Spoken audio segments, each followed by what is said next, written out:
Chapter 26. The Inn of the Pont du Gard.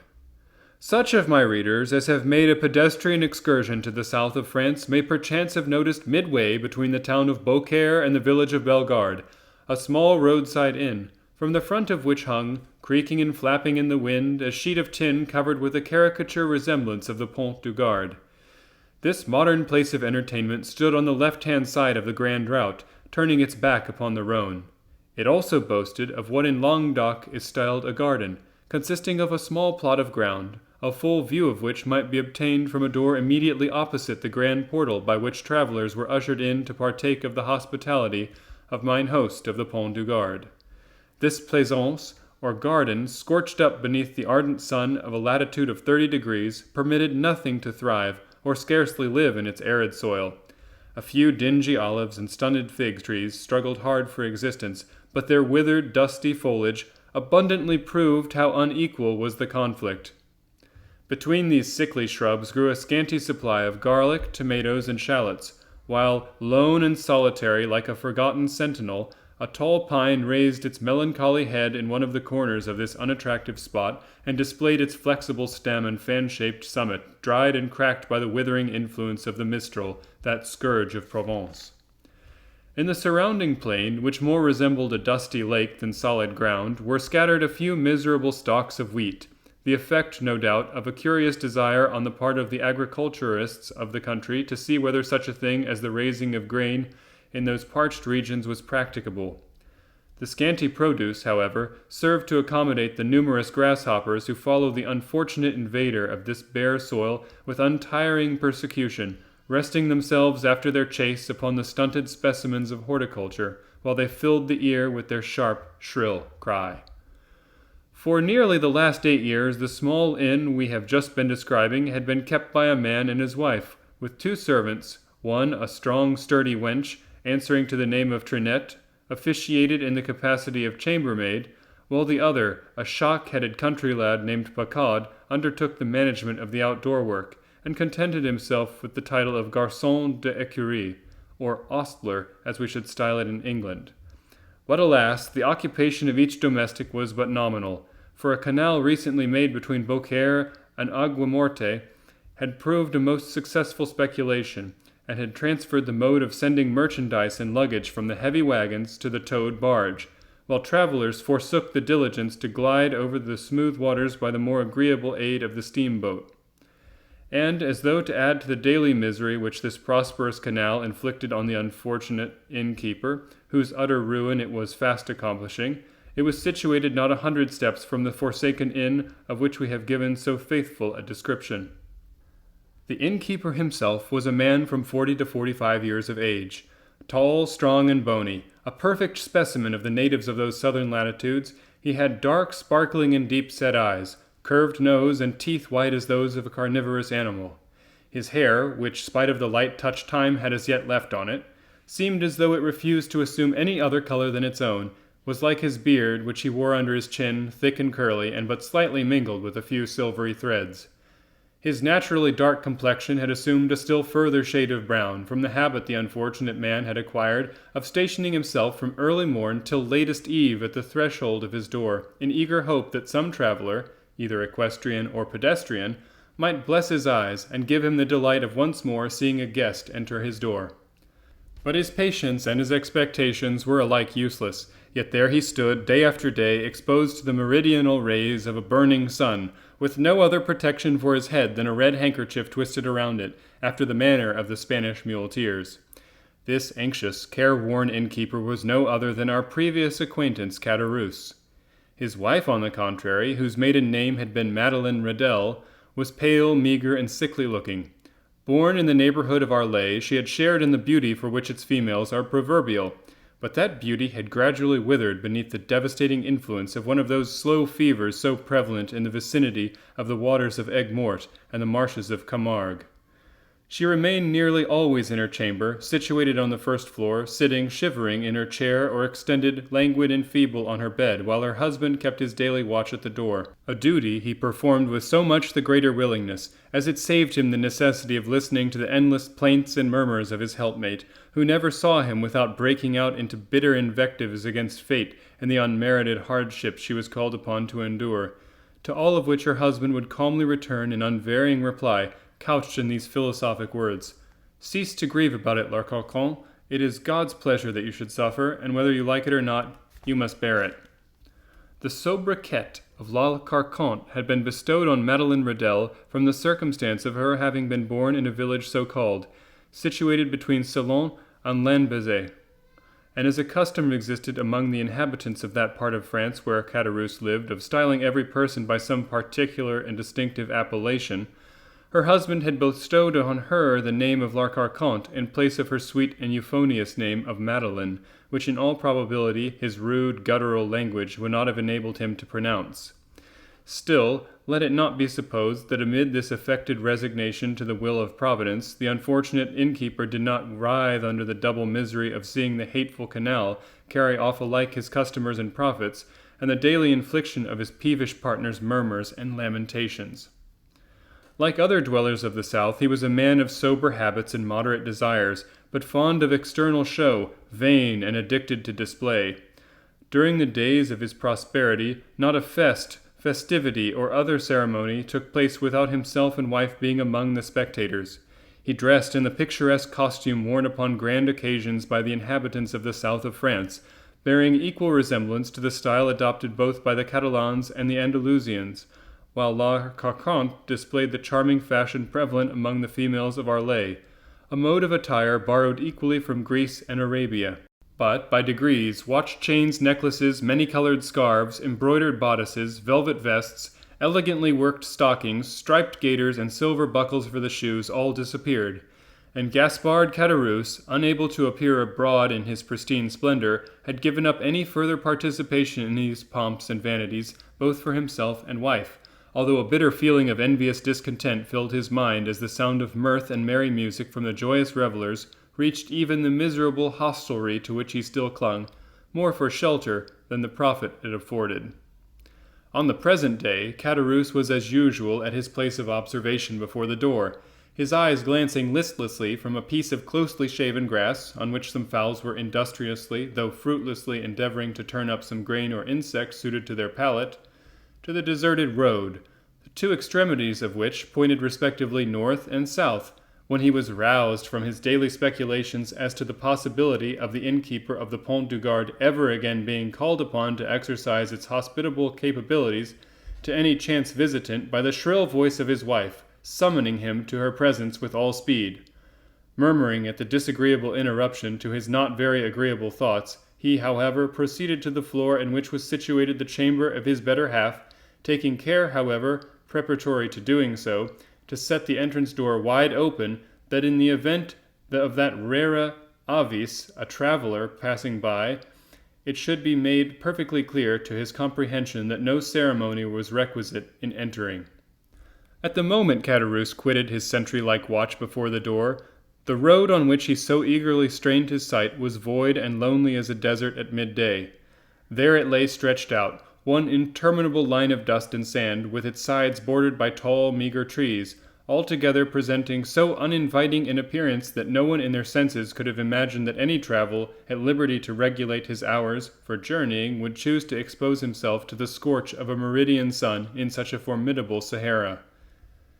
Nevertheless, had Caderousse but retained his post a few minutes longer, he might have caught a dim outline of something approaching from the direction of Bellegarde. As the moving object drew near, he would easily have perceived it consisted of a man and horse, between whom the kindest and most amiable understanding appeared to exist. The horse was of a Hungarian breed, and ambled along with that easy pace peculiar to that race of animals. His rider was a priest dressed in black and wearing a three-cornered hat, and spite of the ardent rays of a noonday sun, the pair came on at a tolerably smart trot. Having arrived before the innkeeper du Pont du Gard, the horse stopped, but whether for his own pleasure or that of his rider would have been difficult to say. However that might have been, the measure appeared reciprocally agreeable, since no demur was observable in either. The priest, dismounting, led his steed by the bridle in search of some place to which he could secure him. Availing himself of a handle that projected from a half-fallen door, he tied the animal safely, patted him kindly, and having drawn a red cotton handkerchief from his pocket, wiped away the perspiration that streamed from his brow. then advancing to the door, struck thrice with the end of his iron-shod stick. At this unusual sound, a huge black dog came rushing to meet the daring assailant of his ordinarily tranquil abode, snarling and displaying his sharp white teeth with a determined hostility that abundantly proved how little he was accustomed to society.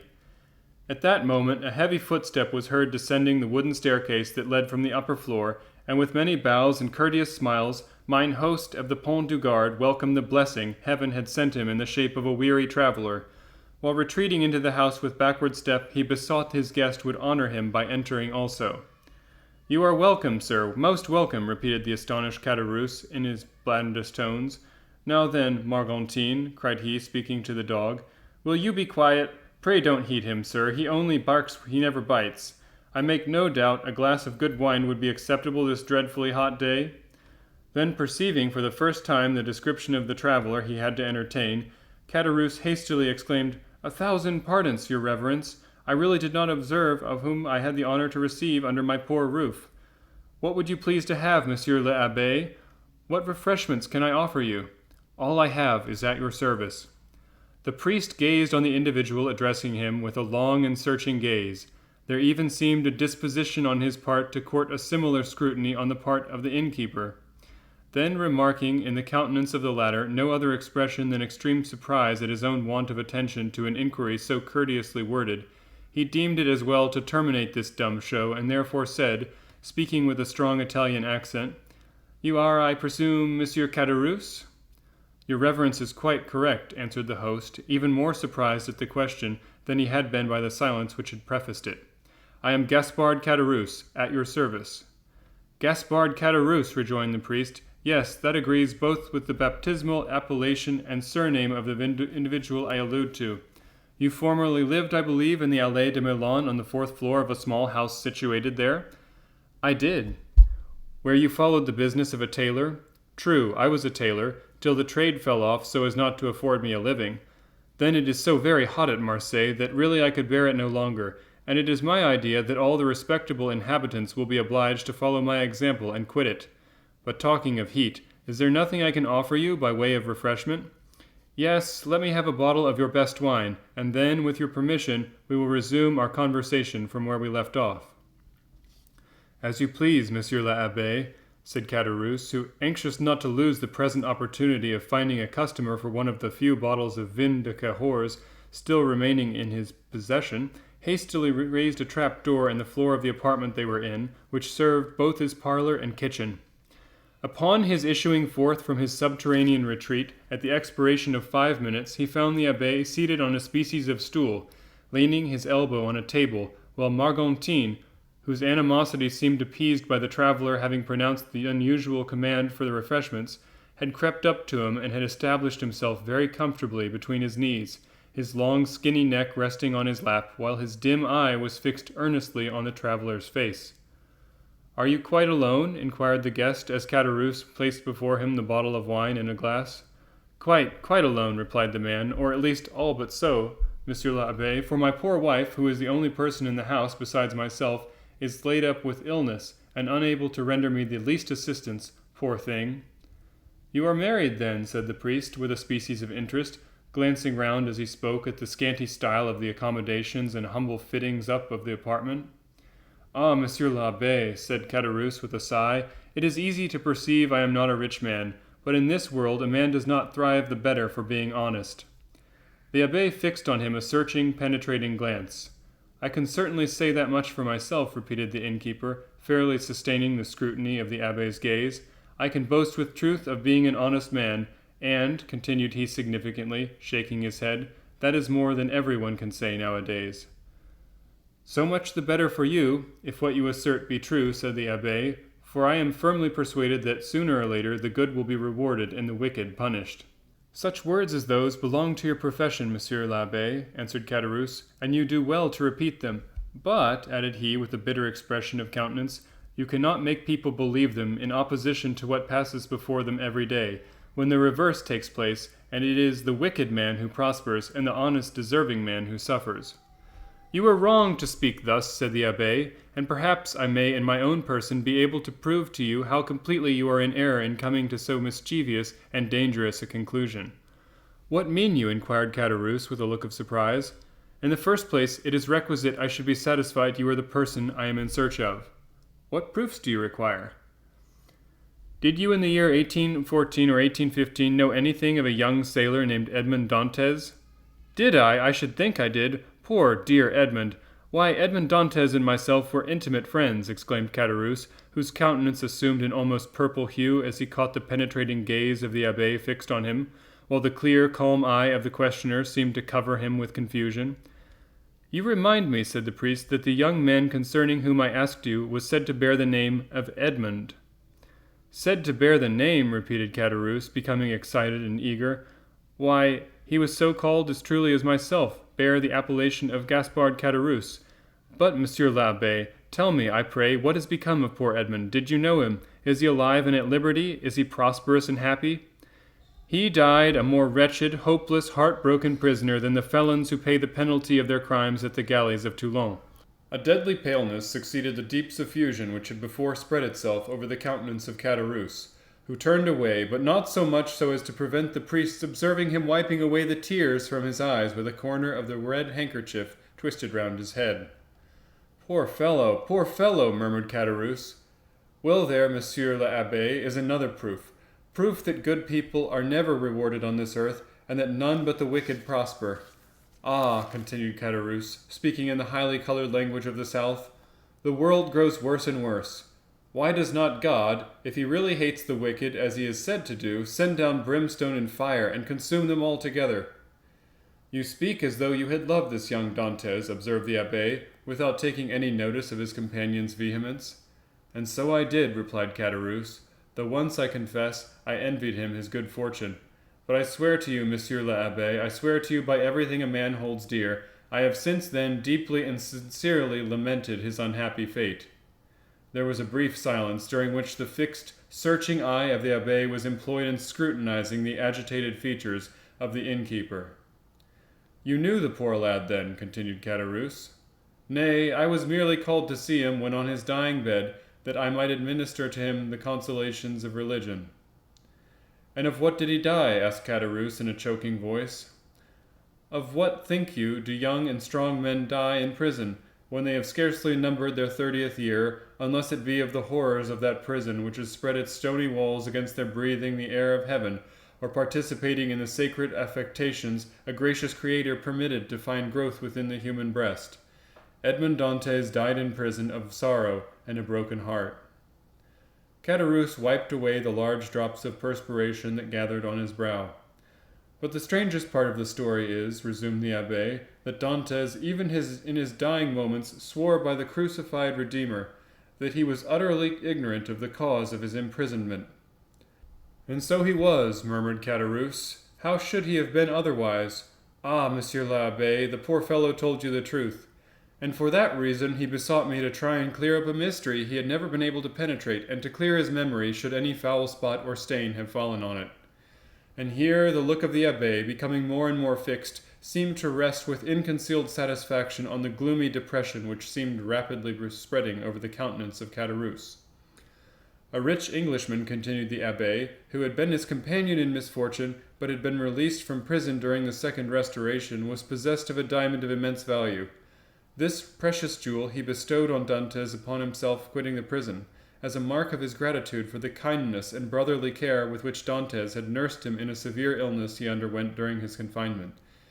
Instead of employing this diamond in attempting to bribe his jailers, who might only have taken it and then betrayed him to the governor, Dantes carefully preserved it, that in the event of his getting out of prison he might have wherewithal to live, for the produce of such a diamond would have quite sufficed to make his fortune." "Then I suppose," asked Caderousse with eager glowing looks, "that it was a stone of immense value?" "Why, everything is relative," answered the abbé. "To one in Edmond's position, the diamond certainly was of great value. It was estimated at 50,000 francs. "Bless me!" exclaimed Caderousse. "What a sum! 50,000 francs! Surely the diamond was as large as a nut to be worth all that." "No," replied the abbé, "it was not of such a size as that, but you shall judge for yourself. I have it with me." The sharp gaze of Caderousse was instantly directed towards the priest's garment, as though hoping to discover the talked-of treasure. Calmly drawing forth from his pocket a small box covered with black shagreen, The abbé opened it, and displayed to the delighted eyes of Caderousse the sparkling jewel it contained, set in a ring of admirable workmanship. "And that diamond," cried Caderousse, almost breathless with eager admiration, "you say is worth 50,000 francs?" "It is without the setting, which is also valuable," replied the abbé, as he closed the box and returned it to his pocket, while its brilliant hues seemed to still dance before the eyes of the fascinated innkeeper. "But how comes this diamond in your possession, Monsieur l'Abbé? Did Edmond make you his heir?" "No, merely his testamentary executor. When dying, the unfortunate youth said to me, 'I once possessed 4 dear and faithful friends, besides the maiden to whom I was betrothed, and I feel convinced that they have all unfeignedly grieved over my loss. The name of one of the 4 friends I allude to is Caderousse.'" The innkeeper shivered as though he felt the dead, cold hand of the betrayed Edmond grasping his own. "Another of the number," continued the abbé, without seeming to notice the emotion of Caderousse, "is called Danglars, and the third, spite of being my rival, entertained a very sincere affection for me." A fiendish smile played over the features of Caderousse, who was about to break in upon the abbé's speech, when the latter, waving his hand, said, "Allow me to finish first, and then if you have any observations to make, you can do so afterwards. The third of my friends, although my rival, was much attached to me. His name was Fernand. That of my betrothed was— Stay, continued the abbé, I have forgotten what he called her." "Mercédès," cried Caderousse eagerly. "True," said the abbé with a stifled sigh. "Mercédès it was." "Go on," urged Caderousse. "Bring me a carafe of water," said the abbé. Caderousse quickly performed the stranger's bidding, and after pouring some into a glass and slowly swallowing its contents, the abbé, resuming his usual placidity of manner, said, as he placed his empty glass on the table, "Where did we leave off?" "Oh, that the betrothed of Edmond was called Mercédès. To be sure." "Well then," said Dantes, "for you understand, I repeat his words just as he uttered them, you will go to Marseille. Do you understand?" "Perfectly." "For the purpose of selling this diamond, the produce of which you will divide into 5 equal parts, and give an equal portion to the only persons who have loved me upon earth." "But why into 5 parts?" asked Caderousse. "You only mentioned 4 persons." "Because the 5th is dead, as I hear. The 5th share in Edmond's bequest was his own father." Too true!" ejaculated Caderousse, almost suffocated by the contending passions which assailed him. "The poor old man did die." "I learned so much at Marseille," replied the abbé, making a strong effort to appear indifferent, "but from the length of time that has elapsed since the death of the elder Dantes, I was unable to obtain any particulars of his end. You possibly may be capable of furnishing me with such minute circumstances as may serve to substantiate the decease of the elder Dantes." "I do not know who could, if I could not," said Caderousse. "Why, I lived almost on the same floor with the poor old man. Ah, yes, about a year after the disappearance of his son, the old man died." "Of what did he die?" "Why, the doctors called his complaint an internal inflammation, I believe. His acquaintances said he died of grief. But I, who saw him in his dying moments, I say he died of—" "Of what?" asked the priest, anxiously and eagerly. "Why, of downright starvation." "Starvation!" exclaimed the abbé, springing from his seat. "Why, the vilest animals are not suffered to die by such a death as that. The very dogs that wander houseless and homeless in the streets find some pitying hand to cast them a mouthful of bread, and that a man, a Christian, should be allowed to perish of hunger in the midst of other men equally Christians with himself is too horrible for belief. Oh, it is impossible, utterly impossible." "What I have said, answered Caderousse. "And you are a fool for having said anything about it," said a voice from the top of the stairs. "Why should you meddle with what does not concern you?" The 2 male speakers turned round quickly and perceived the sickly countenance of La Carconte leaning over the rail of the staircase. Attracted by the sound of voices, she had feebly dragged herself down the stairs, and seated on the lower step, she had listened to the foregoing conversation. "Mind your own business, wife," replied Caderousse sharply. "This gentleman asks me for information which common politeness will not permit me to refuse." "Politeness, you simpleton!" retorted La Carconte. "What have you to do with politeness, I should like to know? Better study a little common prudence. How do you know the motives that person may have for trying to extract all he can from you?" "I pledge you my sacred word, madame," said the abbé, "that my intentions are free from all thoughts of harm or injury to you or yours. and that your husband can incur no risk provided he answers me candidly." "Ah, that's all very fine," retorted the woman. "Nothing is easier than to begin with fair promises and assurances of nothing to fear. But when poor, silly folks like my husband there have been persuaded to tell all they know, the promises and assurance of safety are quickly forgotten, and at some moment when nobody is expecting it, behold, trouble and misery, and all sorts of persecutions are heaped on the unfortunate wretches who cannot even see whence all their afflictions come." "Nay, nay, my good woman, make yourself perfectly easy, I beg of you. Whatever evils may befall you, they will not be occasioned by my instrumentality, that I solemnly promise you." Some inarticulate sounds escaped La Carconte. Then, letting her head, which she had raised during the excitement of conversation, again droop on to her lap, she commenced her usual aguish trembling, the result of her feverish attack, leaving the two speakers to resume the conversation, but still remaining herself so placed as to be able to hear every word they uttered. Again the abbé had been obliged to swallow a draught of water to calm the emotions that threatened to overpower him. When he had sufficiently recovered himself, he said, "It appears, then, that the miserable old man you were telling me of was forsaken by everyone. Surely, had not such been the case, he would not have perished by so dreadful a death as you described." "Why, he was not altogether forsaken," continued Caderousse, "for Mercédès the Catalan and Monsieur Morel were very kind to him. But somehow the poor old man had contracted a profound hatred of Fernand, the very person," added Caderousse with a bitter smile, "that you named just now as being one of Dantes's faithful and attached friends." "And was he not so?" asked the abbé. "Gaspard, Gaspard," murmured the woman from her seat on the stairs, "mind what you are saying." Caderousse made no reply to these words, though evidently irritated and annoyed by the interruption, but, addressing the abbé, said, "Can a man be faithful to another whose wife he covets and desires for himself? But Dantes was so honorable and true in his own nature that he believed everybody's professions of friendship. Poor Edmond, he was cruelly deceived, but it was a happy thing he never knew it, or he might have found it more difficult, when on his deathbed, to pardon his enemies. And whatever people may say," continued Caderousse in his native language, which was not altogether devoid of rude poetry, "I cannot help being more frightened at the idea of the malediction of the dead man than the hatred of the living." "Weak-minded coward!" exclaimed La Carconte. "Do you then know in what manner Fernand injured Dantes?" inquired the abbé of Caderousse. "Do I? No one better. Speak out, then. Say what it was." "Gaspard!" cried La Carconte, "I cannot force you to do otherwise than as you please, but if you are guided by me, you will have nothing to say on this subject." "Well, well, wife," replied Caderousse, "I do not know but what you are right. I shall follow your advice." "Then you are determined not to reveal the circumstances you alluded to?" said the abbé. "Why, what good would it do?" asked Caderousse. "If the poor lad were living and came to me to beg, I would candidly tell which were his true and which his false friends. Why, perhaps I should not hesitate. But you tell me he is no more, and therefore can have nothing to do with hatred or revenge, so let all such feelings be buried with him." "You prefer, then," said the abbé, "allowing me to bestow on men you say are false and treacherous, the reward intended for faithful friendship?" "That is true enough," returned Caderousse. "You say truly the gift of poor Edmond was not meant for such traitors as Fernand and Danglars. Besides, what would it be to them? No more than a drop of water in the ocean."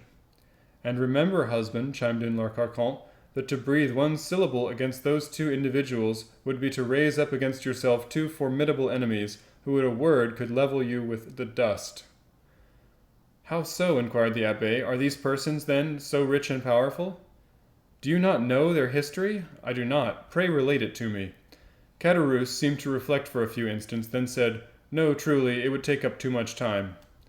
"Well, my good friend," returned the abbé in a tone that indicated utter indifference on his part, "you are at liberty either to speak or be silent, just as you please. For my own part, I respect your scruples and admire your sentiments.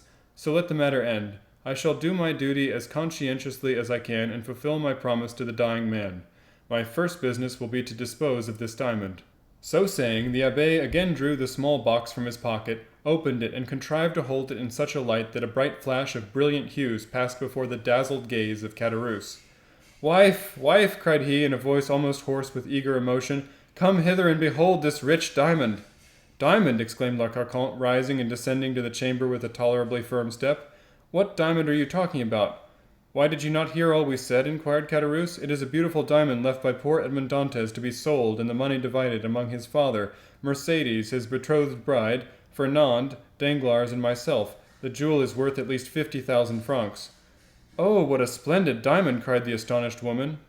The fifth part of the produce of this stone belongs to us, then, does it not? Asked Caderousse, still devouring the glittering gem with his eyes.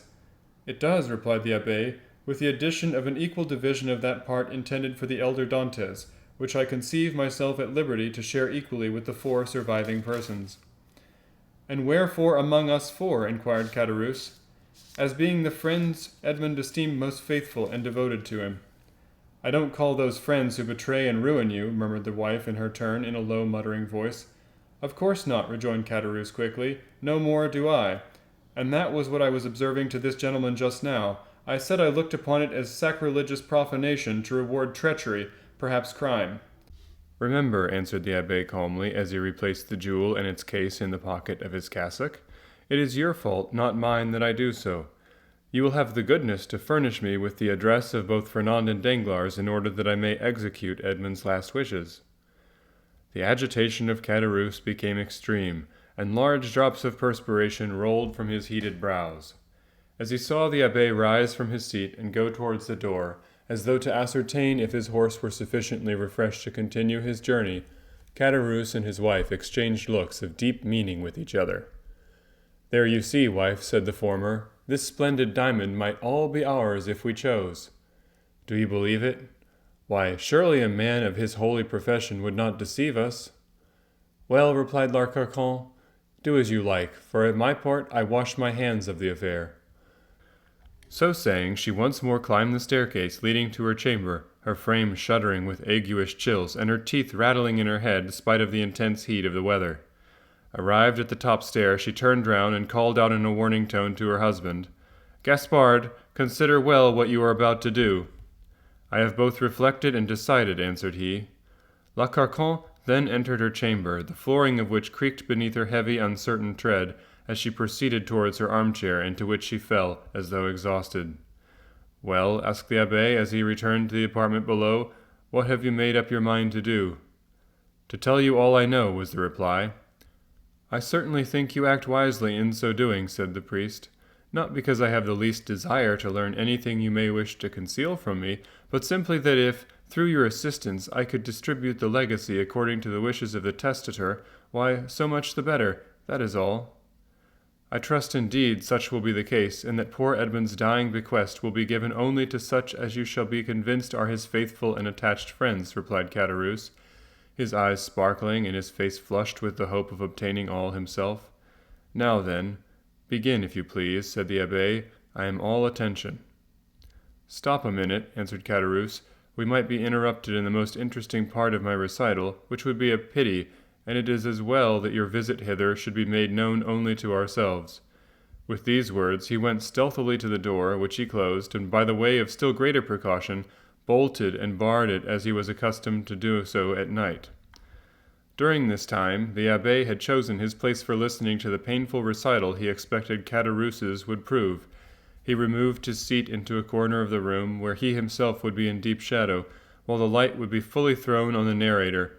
Then, with head bent down and hands clasped, or rather clenched together, he prepared to give his whole attention to Caderousse, who seated himself on the little stool exactly opposite to him. Remember, I did not urge you to this, said the trembling voice of L'Arcanton, as though through the flooring of her chamber she viewed the scene that was enacting below. Enough, enough, replied Caderousse. Say no more about it. I will take all the consequences upon myself. He then commenced as follows.